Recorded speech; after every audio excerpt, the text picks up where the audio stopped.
This is the Subaru Forester, which is a very intriguing car mainly because it doesn't sell very well in Australia, even though that this is one of very few compact SUVs which can properly go off-road.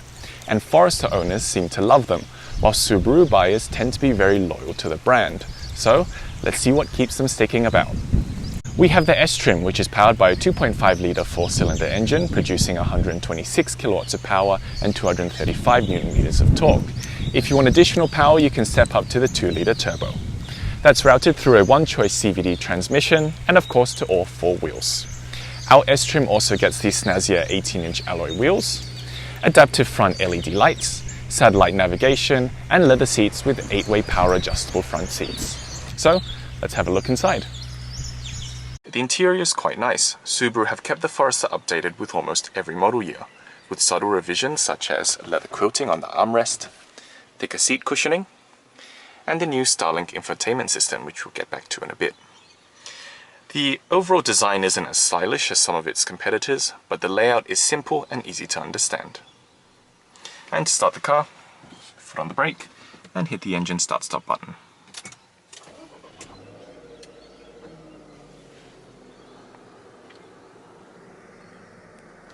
Starting with the steering wheel, this is the slightly older design seen on the Levorg and the pre-facelift Outback. On the left, media, and on the right, toggles for the adaptive cruise control. Paddle shifters, although keep in mind this is a CVT transmission, so you won't be physically changing any gears, just going through pre-selected ratios. Dashboard backlights. SRH off, which I'm not exactly sure what that means, I'll get back to you on that one. And memory hide for the electric tailgate, along with traction control off. On the driver's door card, 4 power window switches, the front 2 being automatic. Power mirror controls, although no electric folding. On the multi-information display, you can toggle through different screen settings. They mostly show the same thing, just in different formats, except for the 4x4 screen. And gives the driver data such as current time, temperature, and fuel usage. On the left, the climate control setting. And if you push the button, up comes the front left camera, so which is really useful when you're parallel parking, or just parking in general, being able to see the car in front of you or the cars to the side. In the center is the Starlink infotainment system. It's been updated, but it's still not the latest version, mainly because it doesn't have Apple CarPlay or Android Auto. Our model has inbuilt satellite navigation, and audio sources include AM and FM along with Bluetooth streaming, but no digital radio. The interface is quite easy to use, and response times are good except for scrolling, as you can see, which is still relatively hit and miss. Telephone app allows you to import all your contacts, which you can then dial with voice control. Happily, it's nice to see there's still a volume knob and a tuning knob, which is surprisingly rare on some cars nowadays. And the micro SD card stores GPS information. Further down, there's really nice and large climate control dials, which are also knurled and have a satisfying click to them as you rotate them. Dual zone with one push sync and front and rear defrost. Underneath, there's a little storage cubby. Not too big though, as you can only just fit my iPhone 8 in lengthways. 12-volt power outlet, front seat heaters, and the toggle for X mode. A pretty stock standard shift gate for park all the way to drive. A little bit of a throwback, manual handbrake, and 2 front cup holders. The armrest can also slide, and reveals a pretty deep space with 2 USB ports, an auxiliary, and an additional 12-volt power outlet. Leather seats are standard on our model, and I really like this ivory color. I think it makes the cabin look a lot more bright and spacious. The seats themselves are quite comfortable. There's good lumbar support, although under-thigh support for someone with long legs like me is a little bit lacking. Our test car has a panoramic sunroof, and it took me a second to find out how to open it, mainly because the button is nestled in between the 2 map lights and camouflaged in black.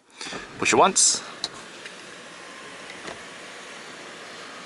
and it slides to about halfway. And push it again, and it goes all the way back. and it's huge. When it's fully open, you almost feel like you're in a convertible. It's fantastic. And to close it, repeat the same procedure. And what's also handy is that the glass pulls along the cover as well.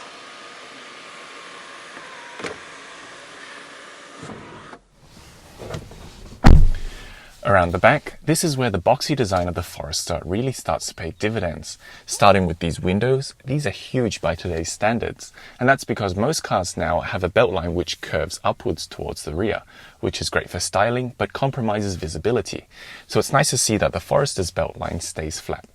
In fact, visibility is this car's really big plus point. There are hardly any blind spots around the car, which make maneuvering, especially in tight spaces, really simple. Now, as you can see, my head does hit the ceiling. Regular viewers will know that I'm 6'3" or 190 centimeters. So if you're going to have tall people spending time in the back, I'd suggest you go with a model without the sunroof. There is also a center armrest, which actually is very solid, with 2 cup holders.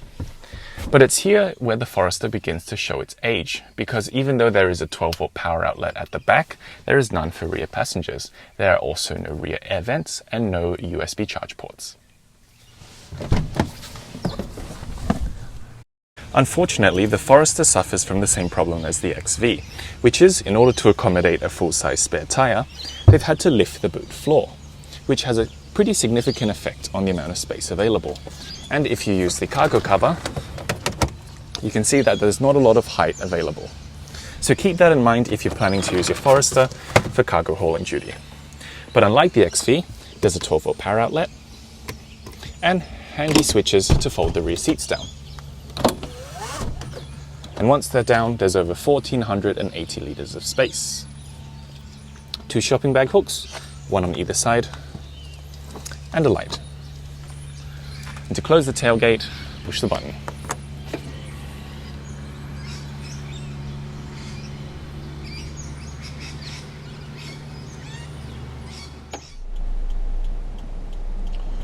From a standstill, the accelerator is very sensitive. The slightest prod will really push you back into your seats, which is great for when you want to duck out into junctions or try to fight that small gap in the traffic. But if you're not careful, it could mean your passengers are in for a very choppy ride, especially if it's in start-stop traffic.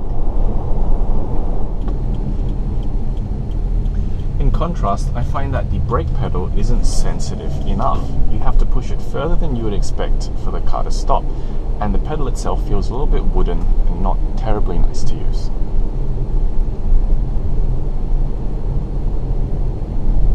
And now enjoy this 1-minute silent drive.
And that's the 2018 Subaru Forester.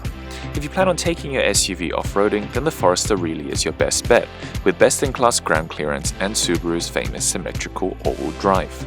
As I record this, Subaru have just announced a new 2019 Forester, which they promise to be more dynamic and include more equipment such as Apple CarPlay and Android Auto as standard. As always, if you enjoy our content, hit that subscribe button to make sure you're up to date with all of our latest videos. And if you've enjoyed this one, give us a like and tell us in the comments what you think of the 2018 Subaru Forester.